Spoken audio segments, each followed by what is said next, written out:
King Faisal was offered to me as the most reputable, reliable, and outstanding hospital in the Middle East. King Faisal because of the reputation. Excellent hospital, highest standards, leading hospital in the Middle East. I wanted it because the experience that I really know that I'm gonna get from here. Friends have been telling me about King Faisal, that this is the best hospital in the Kingdom of Saudi Arabia. So I came here to take my internship, then to go. But it was really amazing experience. I'm still learning new things every day. I decided to come here and wanted to choose a place where they have a very solid system, up to speed on knowledge, academic based, and really where patients get the most appropriate care. Which is a leading and top-ranked hospital in the world. Even when I'm in agency, all applicants are talking about applying in King Faisal Specialist Hospital. Because it's the head of the pyramids in healthcare in Saudi Arabia. So it was always been a dream of mine to join King Faisal. And King Faisal Hospital really stood out among the rest. Anyone that had a problem wanted to come to King Faisal, and I wanted to know why. And there is lots of opportunities for Saudis also. Hospital because they are doing quality research and they are providing a quality service to the patient.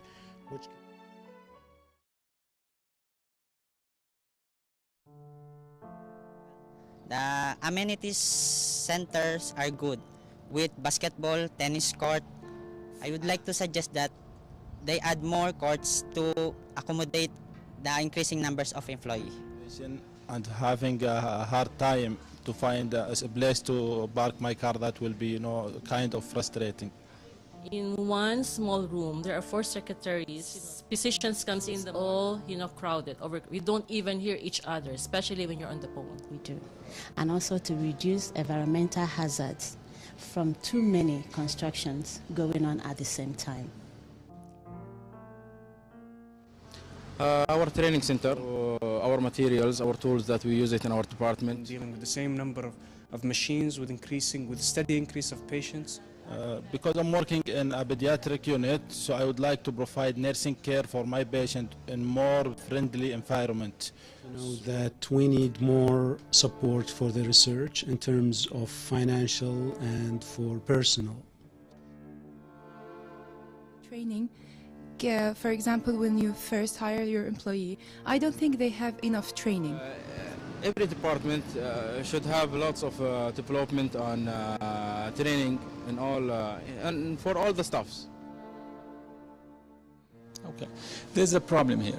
I think in the clinical part we're still really doing an excellent job. However, in the non-clinical part, for example, for me as an employee, when I go to the other non-clinical areas, for example, passport, visa, personnel, really the care that's provided to us is very, very suboptimal. It's very time consuming. I see half an hour to finish at least what I need to be done and then go back. This time is our patients are deprived of, and it adds a hassle and stress on us. This should be a straightforward process, should be very easy. So this part really has to be significantly improved. We have a major problem here that has not matched the clinical work. Hospital housing accommodation. Whenever we're placing a work request, you will just see, a note posted at your door saying, we came here at 8:30 in the morning, you're not here, so you have to place an order again. Sometimes when we need various equipment, if we receive it within 2 months, that's considered fast. Sometimes 2 months is not fast enough. It used to be much better before, as you noticed, with the free tickets that we used to get, extra salaries and the bonus and all these things. Now, to have 1 day as a father leave is not enough. But it's unfair that the new employees are not receiving inflation. They are working in the same responsibilities that we are doing. Recontracting bonus to the non-medical staff. Getting a performance bonus for their good job and hard work. We're not getting any benefits in terms of our job. For example, in radiology, we're dealing with radiation. Also, we're dealing with infected patients hands-on. We're dealing with a lot of physical activity. If they could give the same amount of housing allowance to male and female employees. Rents are increasing, and we can't depend upon the housing allowances of the hospital. Other thing that they can do is make deals with banks, housing loans. I mean, most of the staff in King Faisal are Saudis, and they rent, they don't own. In fact, yes, I mean, we have been the best, but we have to stay the best. So if you're not ahead of the competition, you're just going to lag behind. We always have to try to recruit the best, and whether that applies to physicians, nurses, other allied health care, and that should be our target. In our hospital, we have something called the quotas. So we have zones, and that really impairs the quality because we want to fulfill those zones. We're not necessarily recruiting the best. And how can you recruit those best people? You have to, first of all, have a recruitment package that will attract those people, and you have a retention package that will also retain those people. We were at one point really leading the market. Now we're lagging behind, and that's why we're having difficulty. The other part, the work is very, very hard. People are under a stressful situation because of the complexity of the patients, the demand of the families, the academic environment, and people feel burned out. And that's a problem, and we have a very high turnover, for example, among our nurses. And we have to find a way to return those qualified people. Many of our nurses are going to local hospitals, so we're losing that quality, so we need to have a package to return them as well.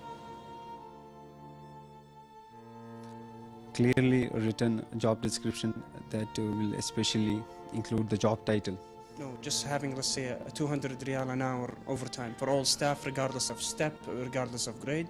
The punching in and out. I feel like there are better ways to monitor staff compliance and attendance. And it's very heavy schedules, heavy work, heavy loaded work. It will be better if we are having 2 days off weekly. It will help to get our health back, perform well, if we get enough rest. Because it's not an office job. It would really be helpful if we get the post call, if you have a heavy on call, if you get the next day off with payment. To be commensurate with the amount of work we do. A long time, like 20 to 30 years, are getting the same salary of a new employee. We have just 4 steps only, maximum of 4 steps only. That 1 step means 100 riyal. For it, with the unified pay scale, we're really not very motivated financially. Overall, the biggest thing in the hospital that needs improvement is communication. And it has nothing to do with different languages. It's communication among the people. Communication from the top all the way to the bottom. There are times that there's been new policies written that affects me. And I walk in and fight the issue until someone lays it in my hand. I'm like, you're right. Many of things and many of regulation, it's given to the people without any explanation for it, and they should have the feedback before they apply it to the employees. The improvement will start from the top. It will come to down. The fact that there is no transparency among staff in general, especially among the management. People are economical with the truth. There is no confidentiality among management. There is disparity among managers in terms of preferential treatment, and it's against the truth. And there is no fair or equitable conflict resolution, and it always favors the management or the head nurses. The nurses are not treated with dignity and respect. Nurses don't have autonomy at bedside to function, to do their job effectively. We don't have a voice to speak up, because when you speak up, you're discriminated against or you're faced with disciplinary action. Nurses are working under duress and thereby reducing productivity and poor patient care outcome. They make sure for equal chances for most of the employees when you applying for another job or something and to improving your career. Sometimes people they know because they are knowing them, and it's not dependent on their qualifications. People that are employed here, sometimes it's the little people that does the most. We often forget that, and I'm talking about the people from housekeeping, the people from maintenance. They are the ones behind the scene that keep this place running. Lots of times they're forgotten. They do a great job. Employees should be treated fairly, with respect, give and take. We are giving respect and we have to get respect back. It doesn't mean that we are cleaning workers. We are not domestic workers here. We are hired. In other countries, it's a technical job. Healthcare professionals. I want to see more honesty, more openness, more fairness, not more caring environment, loving environment. And if we can make this place a better place, just for you, for me, and for the community and the generation to come.